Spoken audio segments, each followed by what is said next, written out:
Nous en sommes à ce fameux mouvement diplomatique. Il a commencé à la tribune des Nations Unies, quand Vladimir Poutine a fait un discours aussi fondateur que l'avait été le discours de George W. Bush en 2002, qui préludait à l'invasion de l'Irak l'année suivante.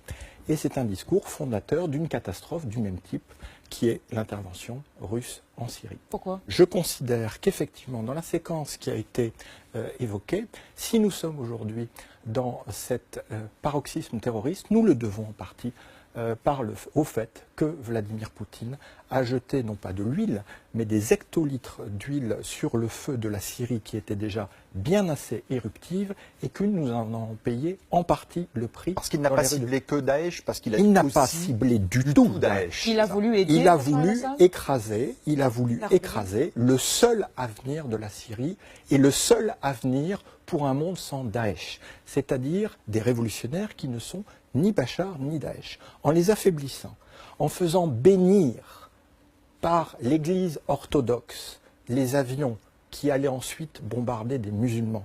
Rachid Benzine évoquait les mythes. Vous vous rendez compte? On est en plein dedans. Le mythe que vous amenez sur la table des djihadistes et la façon dont vous alimentez, parce qu'en plus c'est exactement ce qui est écrit dans les prophéties. On est dans la fin du monde. Les orthodoxes viendront sur la terre de Syrie pour porter la guerre contre les musulmans. Donc, merci Monsieur Poutine, vous avez complètement dopé Daesh, et en termes de coalition, non seulement il faudra au moins réorienter l'effort dans lequel il est engagé, mais surtout désigner Daesh comme l'adversaire qui est censé être combattu.